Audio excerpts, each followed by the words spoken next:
Hello students, in this class I will give you some instructions for this experiment which we are going to perform in the lab.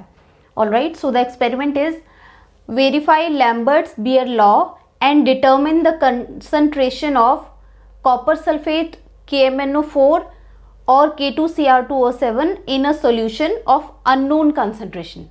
Alright, so we have to do two things. First is to verify Lambert's-Beer law. Second thing is using that Lambert's-Beer law, finding out the concentration of unknown provided solutions. So these two things we have to do in this practical.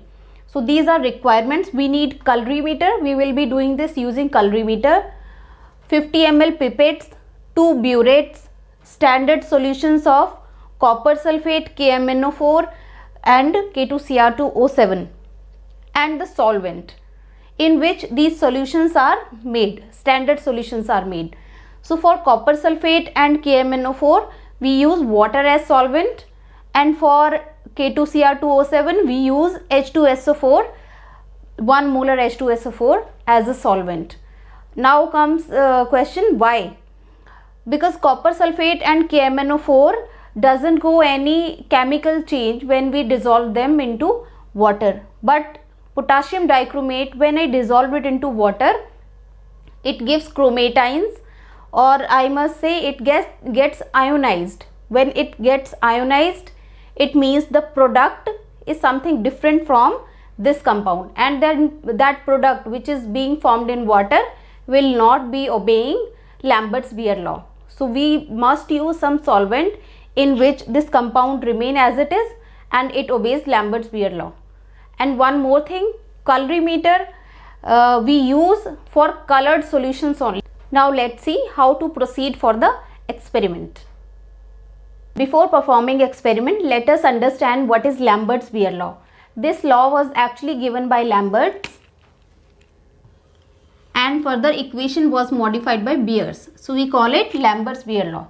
So this law said, if there is a medium which absorbs radiations and some radiations of intensity I naught are passing through that medium whose path length is small l, and the final intensity after passing through this medium of the radiations is I, then it means the initial intensity was I naught and final is I. So there is some change in the intensity of the radiations. So if the medium is absorbing radiations, intensity is obviously decreased. So this law said small decrease in the intensity with respect to small distance, alright, is proportional to the intensity of the radiations. Minus di upon dx is equal to some constant, let's say k dash I. Alright, so we can integrate it to find out the total decrease in intensity throughout the path L. So we have limits. The intensity is varying from I naught to final value I. Alright, and path length is dx is varying from L from 0 to L. So we have limits for intensity and for the path length from 0 to L. So let us integrate this equation and find out the final expression. So starting from this equation, now separate the variables, take I intensity on one side and distance on the other side. So we will have minus di upon I. We have to integrate it from I naught to I, final limits, and this side we have k dash dx. Limits for x are path length is 0 to L.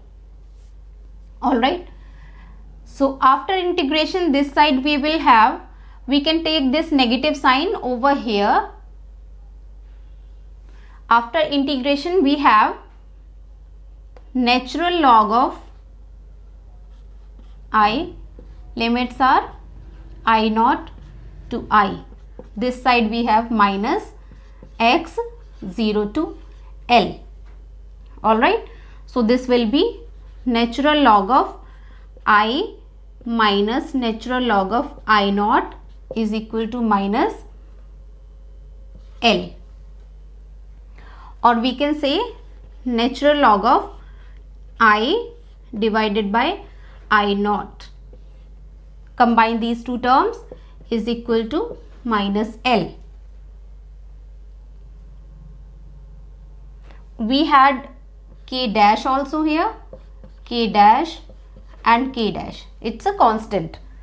So I can take antilog both the sides. So I will have I by I naught is equal to e raised to power minus K dash L. Now this natural log to the base e can be converted to the base 10. That will be convenient for the calculations. So let's do that.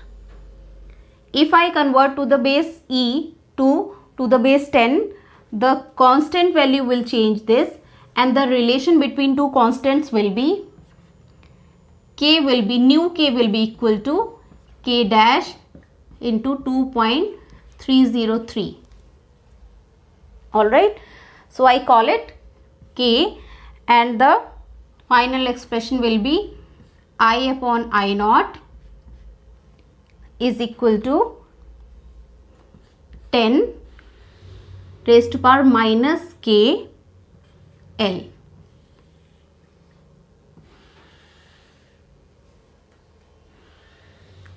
So this was Lambert's law. After that, Beer said this equation is dependent, or the decrease in intensity is dependent on concentration of the solution also. He said some concentration factor also be involved here. So Beer said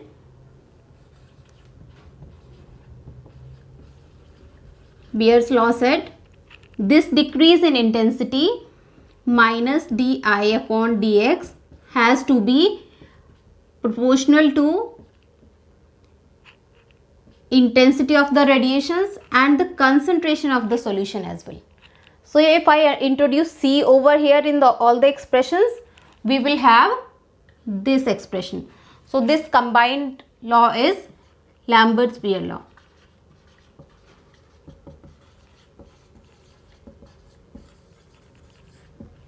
Alright, so this can be written in various forms, like over here in terms of log. I can say natural log of I upon I naught is equal to minus KCL. From this expression, when I remove the negative sign from over here, I can invert these two terms in log. So this will be log of I naught upon I is equal to KCL. So this entire term will be replaced by A. Here A is absorbance. A is known as absorbance. It is a unitless quantity because something ratio of intensity to intensity. So this is unitless, and it is called optical density also, and can be represented by symbol D. Alright. Second thing, this side we have concentration. C is concentration of the solution. Its units can be moles per liter, molar or normal or molal, whatever, but normally we take in molarity. So moles per liter. K is a constant. We call it molar extinction coefficient or absorptivity coefficient. Alright. Path length. L is the path length through which the radiations are passing. So we can find out from here the units of K. So let's see what are the units of K. A is unitless. So we can write it like dimensions of K will be A by CL. For C, this is unitless. For C, we have C is concentration, moles per liter. So this is 1 by moles per liter and path length centimeter. So this inverse of this entire term, or we can say K is equal to, this will be liters per mole centimeter. Liters will go up, moles and centimeter. Alright, or we can write it moles per liter inverse, centimeter inverse, in short. Now here we have another term which is given by T, and we call it transmittance. Transmittance is actually, let me draw the figure first. If I naught is the intensity of the initial intensity of the radiations and I is the final intensity after passing through the solution, transmittance is the fraction of light which passes through the solution. So it means T will become I upon I naught. Fraction of light means the amount which is remaining after passing through the solution and the initial. So we can find out the relation between absorbance and transmittance. Alright. So from this we can say absorbance or optical density is equal to log of 1 by T, or this is negative log of transmittance. It means more the transmittance, less will be the absorbance, and vice versa. The percentage transmittance can be given as when I multiply this factor by 100. So if transmittance is I by I naught, percentage transmittance will be I by I naught into 100. So this much percent. So this experiment will be done in two parts. In first part we will find out lambda max. Lambda max is that particular wavelength at which the absorbance is maximum. So out of different wavelengths, in colorimeter we have different wavelengths, or we call them filters. So we have different wavelengths. So we will check the absorbance of a particular colored solution at each wavelength, and where the absorbance is maximum we will mark that wavelength as lambda max, and second part of the experiment will be entirely performed on that particular lambda max. So for this part we have to take blank solution in one cuvette. The cuvette must be filled 3/4 all the times. The volume of the solution in cuvette must be same. So in blank solution is the solvent in which that particular colored solution have been made.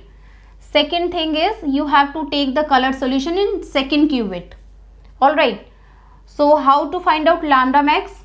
First of all, put the blank solution into the colorimeter and do the adjustment for zero setting.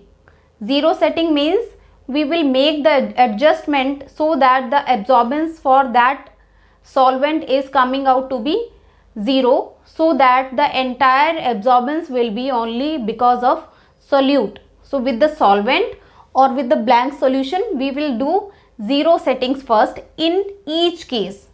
In case of all the wavelengths we are setting. So let's see, I am setting first lambda 1 wavelength I have set on colorimeter. I will put blank solution in it and set it 0. Alright, 0 setting will be done. After that I will put colored solution in colorimeter and note down the reading of absorbance and write down the value over here. Now I'll change the wavelength.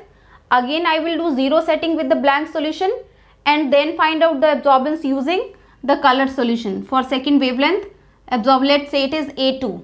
For the third wavelength and so on. At each wavelength you have to do 0 setting first with the blank solution, so that there is no absorbance because of solvent, and the total absorbance whatever is coming here is 2 because of only solute.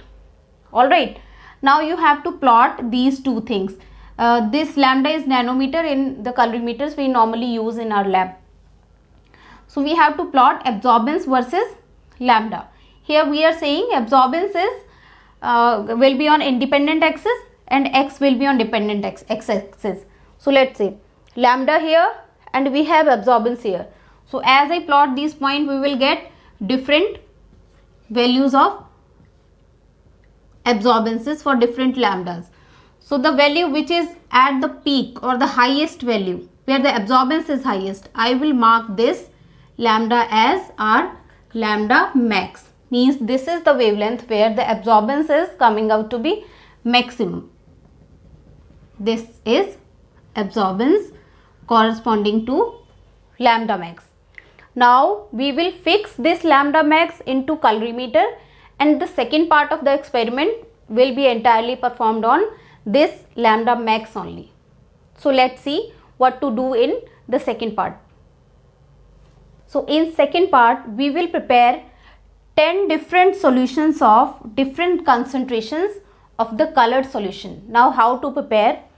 We will set up two burettes. In first burette I will take solvent in which the colored solution has been made, and in second burette I will take the given colored solution. Alright, now draw the table, this kind of table, serial number 1 to 10. This is the volume of solvent which you put in different 10 test tubes.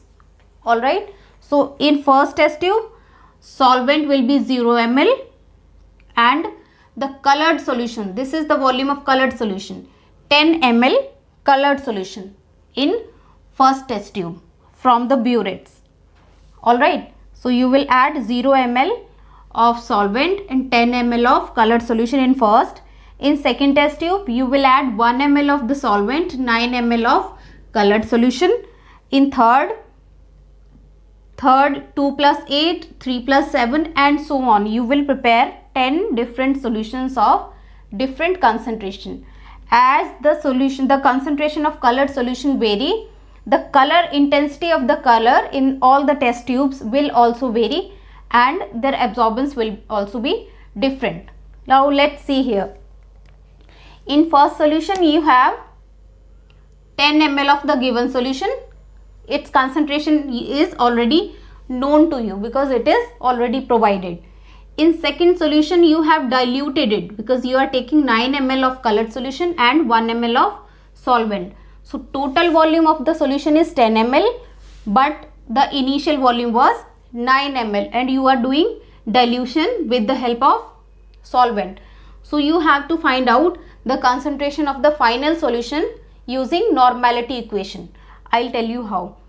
So this way you calculate the concentrations of all the solutions and write the concentrations in all these columns, C1, C2, C3 and so on. Let's say this. Alright, now again you will put these solutions one by one into cuvettes, and you have already fixed lambda max in the colorimeter, and find out the absorbance at that lambda max for this solution. But again in each case you have to set the zero, do the zero setting using blank solution. In every time you have to do that. So you will find out absorbances here, different A1, A2 and so on. Now using this formula you can put the value of C over here. Path length is the width of cuvette. So path length is 1 centimeter in each case. That will be fixed. You can substitute this value here. You can put concentration here and absorbance and find out the different values of K's. K, K, and all these values has to be almost equal because molar extinction coefficient is always constant. So this is the way. Now let's see how to do calculation for concentrations. See how to calculate the concentration of these diluted solutions for this column. So we will calculate this way. Let's say the concentration of given colored solution is X molar. It's a molarity. Alright, X molar. So the concentration over here for 10 ml will be X molar. Now for the second solution, the concentration of 9 ml solution is X molar, but for the final solution after dilution will be something else. So V1 is the initial volume, which is 9 ml. We are taking 9 ml of colored solution, and V2 is the final volume of the colored solution after dilution. So 9 plus 1, 10 ml. In each case, the final volume will always be 10. Only the initial volume will change in each case. We can apply here this M1V1 is equal to M2V2 equation. This is applicable here because we are doing dilution. In case of dilution, we can apply this equation. In other cases, when we have two different solutions like in titrations, never apply molarity, this kind of molarity equation. There you always have to apply normality equation.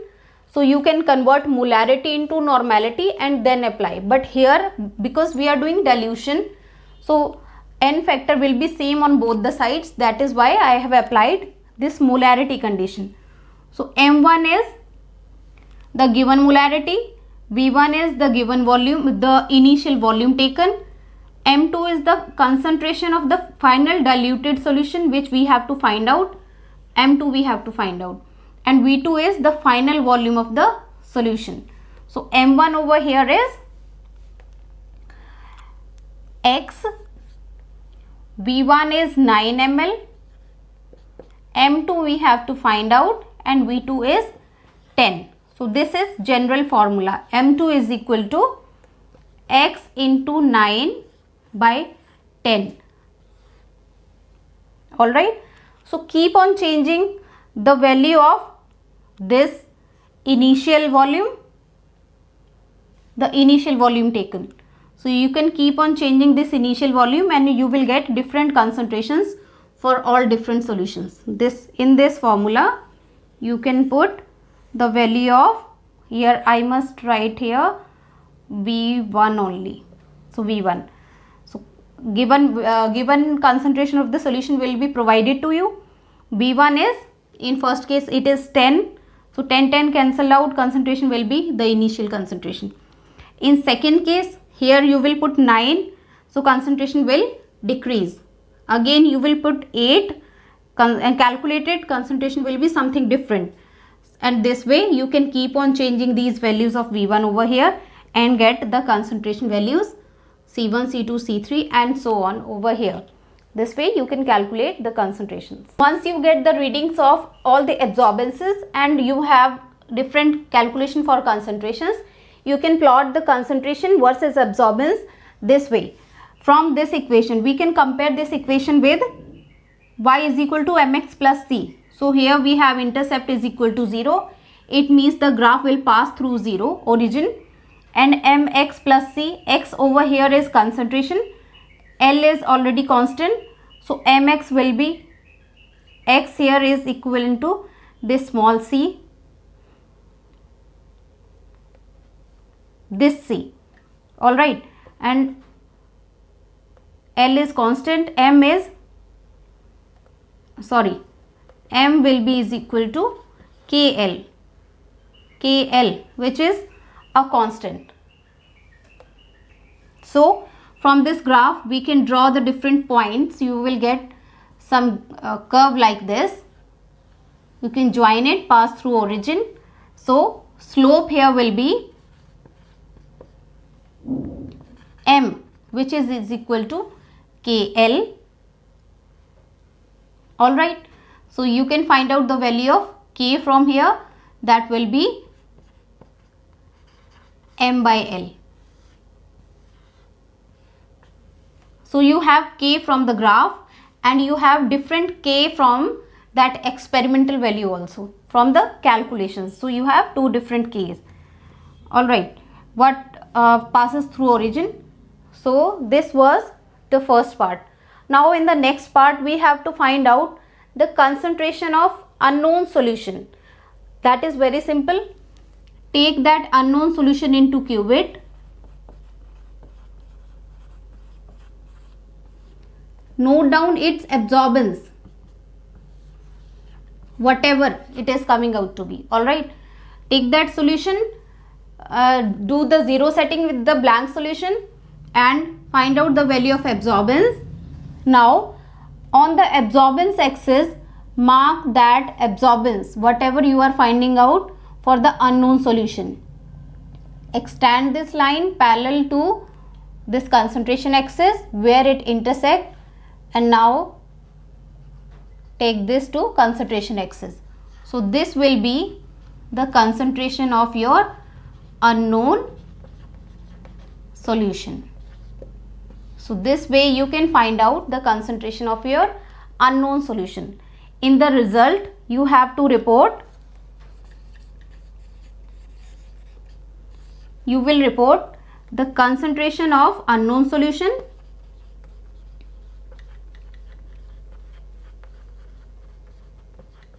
all right, first thing.